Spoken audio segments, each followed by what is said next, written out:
اچھا، خانپور کا ایک دیہی علاقہ ہے۔ جولائی 2015 کی ایک کافی حبس والی شام ہے اور ایک کسان محمد عباس اپنے کھیتوں میں بند گوبھی کی فصل کو پانی دے رہا ہے۔ بالکل ایک عام سا پرسکون دن لگ رہا ہے بظاہر۔ ہاں بالکل عام سا، لیکن اچانک یہ پرسکون کھیت ایک دم سے میدان جنگ بن جاتا ہے۔ مطلب 16 مسلح افراد وہاں آ جاتے ہیں، جن کے ہاتھوں میں رائفلز ہیں، پستولیں ہیں، کلہاڑیاں اور ڈنڈے ہیں۔ اوہو، 16 لوگ! یہ تو پورا ایک لشکر بن گیا۔ جی ہاں، ایک لشکر، اور وہ وہاں دھاوا بول دیتے ہیں، گولیاں چلتی ہیں اور اس سب میں ایک انسان کی جان چلی جاتی ہے۔ اب یہاں سب سے بڑا سوال یہ پیدا ہوتا ہے کہ جب گولیاں چل رہی ہوں، ہر طرف جان بچانے کی افراتفری مچی ہو، تو انسانی دماغ اتنی باریکی سے کیسے یاد رکھ سکتا ہے کہ کس کے ہاتھ میں بندوق تھی اور کس کے ہاتھ میں کلہاڑی؟ یہ واقعی ایک بہت بہت ہی اہم سوال ہے، کیونکہ نفسیات بھی یہی کہتی ہے کہ انسان ایسی صورتحال میں پینک کر جاتا ہے۔ بالکل۔ تو چلیں آج اس کی تہیں کھولتے ہیں۔ آج ہم جس دستاویز کا تفصیلی جائزہ لے رہے ہیں نا، وہ لاہور ہائی کورٹ کے بہاولپور بینچ کا 2025 کا ایک بہت اہم فیصلہ ہے، اور یہ فوجداری اپیل نمبر 332/2019 ہے۔ بالکل، اور ہمارا مقصد اس جائزے میں یہی سمجھنا ہے کہ ہمارا جو قانونی نظام ہے وہ کس طرح اتنے پیچیدہ شواہد، میڈیکل رپورٹس اور انسانی یادداشت کے اس گورکھ دھندے کو سلجھاتا ہے۔ صحیح، مطلب عدالتی نظام کے لیے تو ایسے مقدمات کسی بھول بھلیا سے کم نہیں ہوتے ہوں گے نا؟ ہاں بالکل، یہ فیصلہ دراصل اس بات کا ایکس رے ہے کہ جب انسانی گواہی، فورینزک سائنس اور قانونی پیچیدگیاں آپس میں ٹکراتی ہیں تو سچائی کو کیسے فلٹر کیا جاتا ہے۔ دیکھیں، یہ محض ایک قتل کا مقدمہ نہیں ہے، بلکہ نظام انصاف کے کام کرنے کی ایک عملی مثال ہے۔ زبردست۔ تو چلیں واقعے کی طرف واپس چلتے ہیں۔ 14 جولائی 2015 شام 7:15۔ ایف آئی آر کے مطابق راؤ ذوالفقار اپنے ہاتھ میں پستول لیے، عبد الرشید ریپیٹر گن کے ساتھ اور خدا بخش کلہاڑی لہراتا ہوا درجن بھر ساتھیوں کے ساتھ کھیت میں داخل ہوتا ہے۔ یعنی پوری تیاری کے ساتھ آئے تھے۔ ہاں، پوری تیاری، اور ذوالفقار للکارتا ہے کہ عباس کو مقدمہ بازی کا مزہ چکھایا جائے گا۔ اسی لمحے عبد الرشید سیدھا فائر کرتا ہے جو منیر احمد کے سینے پر لگتا ہے اور اس کی موت واقع ہو جاتی ہے۔ بہت افسوسناک واقعی۔ اور ذوالفقار کی فائرنگ سے ایاز احمد زخمی ہوتا ہے اور باقی ہجوم ڈنڈوں سے حملہ کر دیتا ہے۔ اب میں اگر اس صورتحال کو تھوڑا تنقیدی نگاہ سے دیکھوں نا، تو ایک جگہ پر 16 مسلح لوگ اچانک حملہ کر دیں تو وہاں تو قیامت خیز افراتفری ہوگی۔ بالکل بھگدڑ مچ جائے گی وہاں۔ ہاں، تو انسانی نفسیات تو یہ کہتی ہے کہ ایسے شدید خوف کے عالم میں انسان کا دماغ فائٹ اور فلائٹ، یعنی لڑو یا بھاگو والے موڈ میں چلا جاتا ہے۔ اسے صرف اپنی جان بچانے کی فکر ہوتی ہے۔ ایسے میں کسی کے لیے یہ کیسے ممکن ہے کہ وہ عدالت میں کھڑا ہو کر ایک ایک شخص کا چہرہ، اس کا ہتھیار اور کردار اتنے وثوق سے بیان کرے؟ اچھا، یہاں نا سب سے حیران کن بات یہ ہے کہ دماغ جب دباؤ میں ہوتا ہے تو وہ نئی چیزوں کو واقعی رجسٹر نہیں کر پاتا، لیکن اس واقعے میں ایک بہت بڑا نفسیاتی فرق موجود تھا۔ اچھا، وہ کیا؟ وہ یہ کہ یہ 16 حملہ آور گواہوں کے لیے کوئی نامعلوم یا اجنبی لوگ نہیں تھے جنہوں نے چہرے چھپائے ہوں۔ دونوں فریقین کے درمیان ایک عرصے سے زمین کا پرانا تنازع چل رہا تھا۔ مطلب وہ ایک دوسرے کو پہلے سے جانتے تھے؟ بالکل۔ جب انسانی آنکھ کسی ایسے شخص کو دیکھتی ہو جسے وہ پہلے سے ایک مخالف کے طور پر جانتی ہو، تو دماغ کو اس کی شناخت کے لیے زیادہ محنت نہیں کرنی پڑتی۔ وہ چہرہ یادداشت میں پہلے ہی نقش ہوتا ہے۔ یہ بات تو ہے۔ اور ایک اور اہم بات یہ ہے کہ یہ واقعہ جولائی کے وسط میں شام 7:15 پر ہوا تھا۔ ہاں، کیونکہ گرمیوں میں تو اندھیرا دیر سے ہوتا ہے، روشنی ہوتی ہے اس وقت تک۔ بالکل، پاکستان میں اس وقت سورج پوری طرح غروب نہیں ہوتا۔ اسے قانونی زبان میں ڈے لائٹ اکرنس یا دن کی روشنی کا واقعہ کہا جاتا ہے۔ یعنی وہ چہرے دماغ میں پہلے سے محفوظ تھے، صرف دن کی روشنی نے افراتفری کے باوجود ان کی فوری تصدیق کر دی۔ لیکن جب 16 لوگوں کا ایک ہجوم حملہ آور ہو تو عدالت صرف زبانی شناخت پر تو کسی کو سزا نہیں دے سکتی نا۔ دفاعی وکلا تو اکثر یہ کہتے ہیں کہ ہجوم کی آڑ میں مخالفین نے پرانے دشمنوں کے نام جان بوجھ کر ڈال دیے جو شاید وہاں تھے ہی نہیں۔ ہاں، قانون کی عدالتوں میں عموماً یہی ڈیفنس لیا جاتا ہے، لیکن قانون صرف آنکھوں دیکھے حال پر انحصار نہیں کرتا، اسے سائنسی اور طبی ثبوتوں سے بھی جوڑتا ہے۔ تو میڈیکل رپورٹس میں کیا نکلا پھر؟ دیکھیں، میڈیکل رپورٹس نے اس واقعے کی ایک اور تہ کھول دی۔ جب واقعے کے بعد ملزمان، جن میں کچھ خواتین بھی شامل تھیں، ان کا طبی معائنہ ہوا تو ان کے جسموں پر بھی اسی جھگڑے کے دوران لگنے والی چوٹوں کے نشانات پائے گئے۔ اچھا، یعنی انہوں نے بھی مار کھائی تھی، تو اس سے تو ان کی موجودگی ثابت ہو گئی۔ بالکل، یہ طبی ثبوت حتمی تصدیق کر رہا تھا کہ یہ لوگ اسی وقت اسی جائے وقوع پر موجود تھے۔ زخموں نے ان کی موجودگی کو ایک ناقابل تردید حقیقت بنا دیا۔ یہ بات تو سمجھ میں آتی ہے کہ زخم جھوٹ نہیں بولتے، لیکن اس کیس میں ایک اور چیز ہے جس پر پروسیکیوشن نے بہت زور دیا، اور وہ ہے وقت کی رفتار۔ مطلب 7:15 بجے واقعہ ہوتا ہے اور رات 8:45 بجے، یعنی صرف 1.5 گھنٹے کے اندر تھانے میں FIR درج ہو جاتی ہے۔ 1.5 گھنٹہ واقعی بہت کم وقت ہے۔ ہاں نا، اور زخمیوں کا میڈیکل 40 منٹ کے اندر شروع ہو جاتا ہے، اور مقتول کا پوسٹ مارٹم رات 11:45 تک مکمل ہو جاتا ہے۔ ایک عام مشاہدہ تو یہی ہے کہ پولیس کا پہیہ بہت سست چلتا ہے، تو یہ 1.5 گھنٹے میں درج ہونے والی FIR اتنی اہم کیوں ہو گئی؟ میں بتاتی ہوں۔ قانون کی دنیا میں وقت کا ضیاع، یا جسے ہم ڈیلے کہتے ہیں نا، وہ دفاعی وکلا کا سب سے خطرناک ہتھیار ہوتا ہے۔ صحیح، وہ کہتے ہوں گے کہ کہانی گھڑنے کا وقت مل گیا۔ بالکل وہی۔ جب FIR کئی گھنٹوں یا دنوں بعد کٹتی ہے تو عدالت شک کرتی ہے کہ شکایت کنندہ نے اپنے رشتہ داروں یا وکلا کے ساتھ مل کر ایک جھوٹی کہانی گھڑی ہوگی، بے گناہ لوگوں کو پھنسانے کے لیے۔ تو جلدی FIR کٹنے کا فائدہ کیا ہوا؟ جب 1.5 گھنٹے کے اندر ایک تفصیلی FIR درج ہو جائے جس میں ہر ملزم کا نام، اس کا ہتھیار اور کس نے کس کو مارا سب لکھا ہو، تو اسے قانون میں سمبل آف ٹروتھفلنس یا سچائی کی علامت سمجھا جاتا ہے۔ اتنے کم وقت میں صدمے سے نکل کر جھوٹی کہانی گھڑنا ناممکن ہے۔ تو اس سب کا آخر مطلب کیا ہے؟ فرض کریں کسی کے فون پر کوئی بہت اہم میسج آئے اور وہ اسی سیکنڈ اس کا اسکرین شاٹ لے لے۔ وہ اسکرین شاٹ بالکل اس وقت کی ہو بہو عکاسی کرتا ہے، کوئی رد و بدل نہیں ہوتا۔ بالکل زبردست مثال ہے۔ لیکن اگر وہی شخص وہ میسج ڈیلیٹ کر دے اور 5 گھنٹے بعد یادداشت کے سہارے اسے لکھنے کی کوشش کرے، تو غلطیاں تو ہوں گی، اضافے ہوں گے۔ تو یہ 1.5 گھنٹے والی FIR بالکل اسی اسکرین شاٹ کی طرح کام کر رہی ہے۔ اور جج صاحب نے بھی عدالتی فیصلے میں بالکل اسی پہلو پر زور دیا کہ میڈیکل رپورٹس کے اوقات اور FIR کے درج ہونے کے اوقات آپس میں مکمل میچ کر رہے ہیں۔ اچھا، یعنی کوئی جھول نہیں تھا؟ نہیں، یہ ایک ایسی زنجیر بن گئی جس نے ثابت کر دیا کہ گواہ موقع پر موجود تھے اور انہوں نے وہی بتایا جو انہوں نے تازہ ترین حالت میں دیکھا۔ کسی ساز باز کی گنجائش ہی نہیں تھی۔ اب یہاں تک تو کہانی بہت سیدھی لگ رہی ہے۔ چشمدید گواہ ہیں، دن کی روشنی ہے، فوری FIR بھی ہے اور میڈیکل بھی میچ کر رہا ہے۔ لیکن کوئی بھی دفاعی وکیل اتنی آسانی سے ہار تھوڑی مانتا ہے۔ ہاں، وہ تو بال کی خال نکالتے ہیں۔ بالکل، اور یہاں یہ بات بہت ہی دلچسپ ہو جاتی ہے۔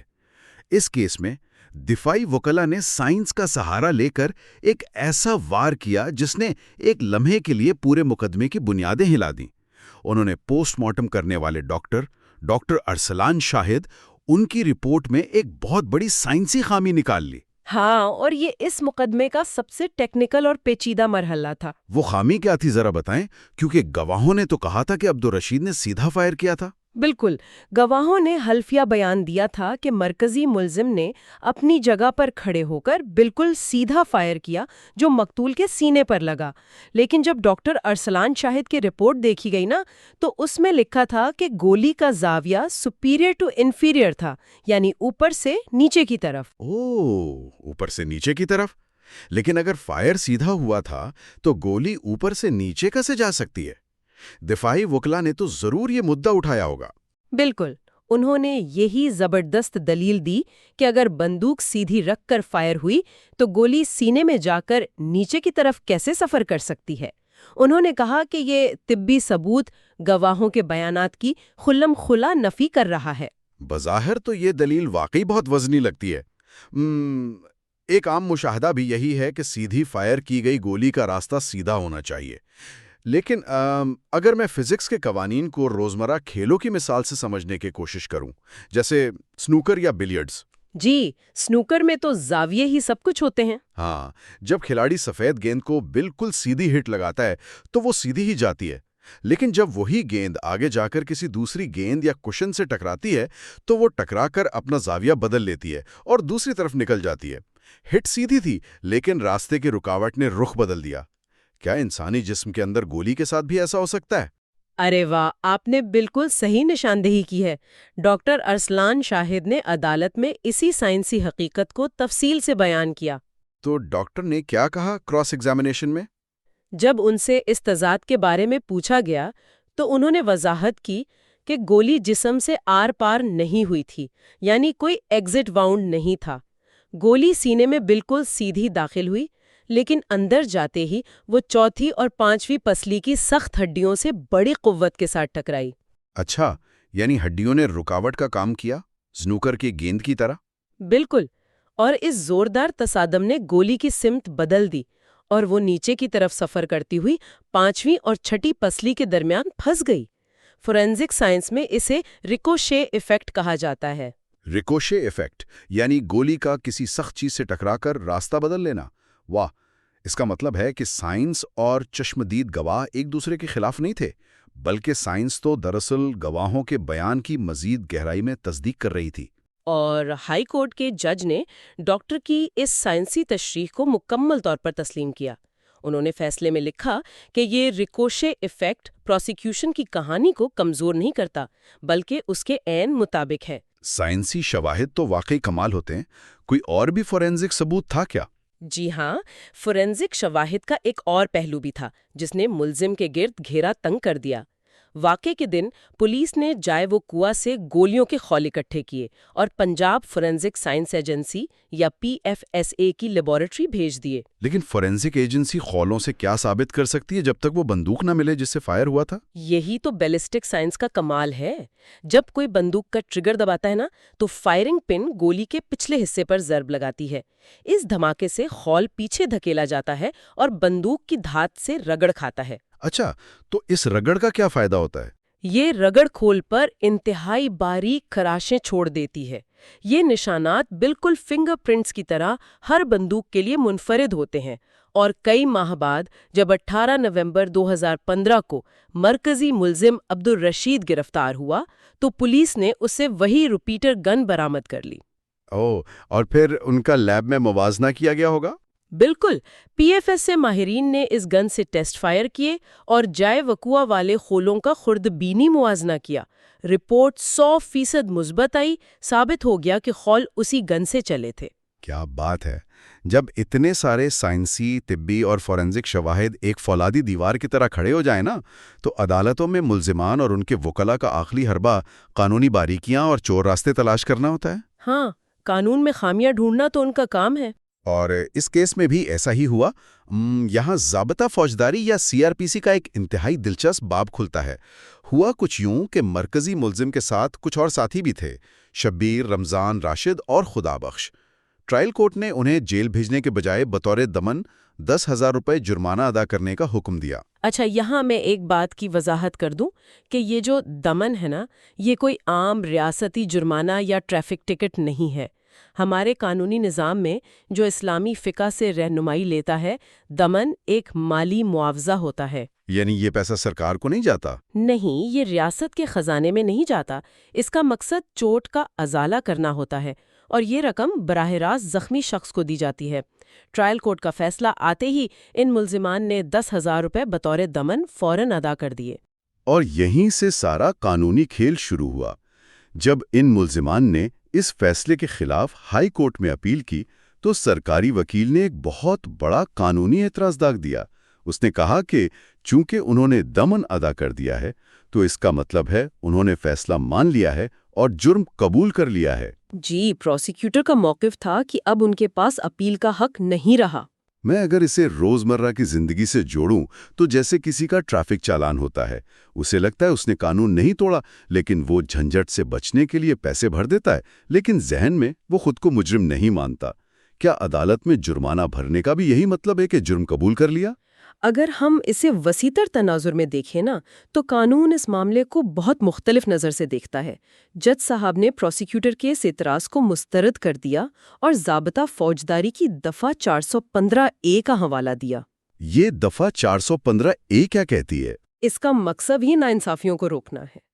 اصول یہ ہے کہ جب مشترکہ ٹرائل چل رہا ہو اور کسی ایک شخص کو ایسی سزا ملے جس کی اپیل ہائی کورٹ میں ہو سکتی ہو تو باقی تمام شریک ملزمان کو بھی اپیل کا حق خود بخود مل جاتا ہے۔ ارے واہ! یعنی اگر ایک شخص جرمانہ بھر بھی دے تو اس کا مطلب یہ نہیں کہ وہ زندگی بھر کے لیے ماتھے پر مجرم کا داغ سجا لے۔ وہ شاید صرف اس لیے جرمانہ بھر رہا ہو تاکہ فوری جیل جانے سے بچ سکے اور آزادی کے ساتھ اپنی بے گناہی ثابت کر سکے۔ بالکل، دفعہ 415A دراصل ایک حفاظتی ڈھال ہے تاکہ محض ایک وقتی جرمانہ بھرنے کی وجہ سے کسی سے ہائی کورٹ جانے کا حق نہ چھن جائے، کیونکہ جب ہائی کورٹ مرکزی ملزم کی اپیل پر پوری فائل کھولے گی تو یہ ناانصافی ہوگی کہ چھوٹے ملزمان کو اس سے باہر رکھا جائے۔ یہ تو واقعی بہت زبردست قانونی نقطہ ہے۔ تو ان تمام فورینزک بحثوں، میڈیکل پیچیدگیوں اور قانونی دفعات کی گہرائی میں جانے کے بعد آخر اس تفصیلی جائزے کا نتیجہ کیا نکلا؟ ہائی کورٹ کے جج جسٹس محمد امجد رفیق نے تمام شواہد کو کس پلڑے میں رکھا؟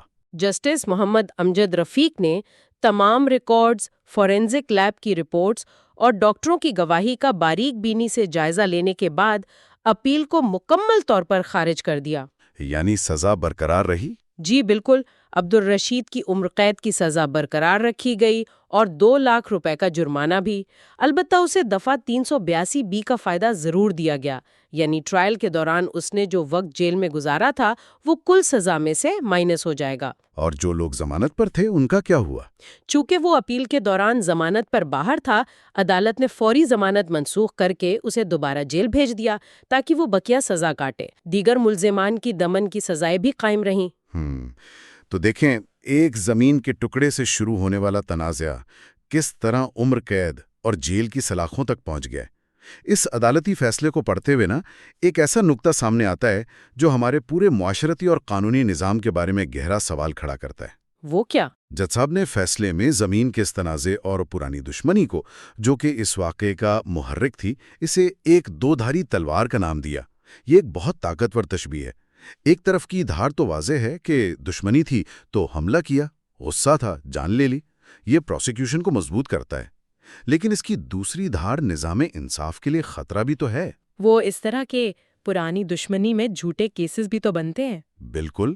فرض کریں ایک فریق کی پرانی دشمنی چل رہی ہے، تو کیا یہ امکان نہیں کہ جب کوئی خونی واقعہ ہو تو متاثرہ فریق اسے موقع سمجھ کر ان پرانے دشمنوں کے نام بھی FIR میں لکھوا دے جو وہاں تھے ہی نہیں؟ یہ بہت ہی اہم بات ہے۔ پرانی دشمنی جہاں قاتل بنا سکتی ہے، وہیں کسی بے گناہ کو جھوٹے مقدمے میں بھی پھنسا سکتی ہے۔ قانون کے لیے یہ پرکھنا انتہائی مشکل ہو جاتا ہے کہ کب متاثرہ فریق واقعی انصاف مانگ رہا ہے اور کب وہ صرف انتقام کی آگ میں جھوٹی کہانی گھڑ رہا ہے۔ بالکل، یہی وہ باریک لکیر ہے۔ ہمارا قانونی نظام اور عدالتیں اس لکیر کو کیسے پہچانتی ہیں؟ کیا صرف سائنسی شواہد جیسے فورینزک اور ریکوشے ایفیکٹ ہی اس تلوار کی دوسری دھار سے بے گناہوں کو بچا سکتے ہیں؟ یا انسانی رویوں کو پرکھنے کا کوئی اور پیمانہ بھی ہونا چاہیے؟ یہ ایک ایسا سوال ہے جو کسی بھی نظام انصاف کو پرکھنے کے لیے کافی ہے۔ اور آج کے اس جائزے کا اختتام ہم اسی غور طلب سوچ پر کریں گے۔ ایک عدالتی فیصلے کی تہ کھولنے کا سفر یہاں ختم ہوتا ہے۔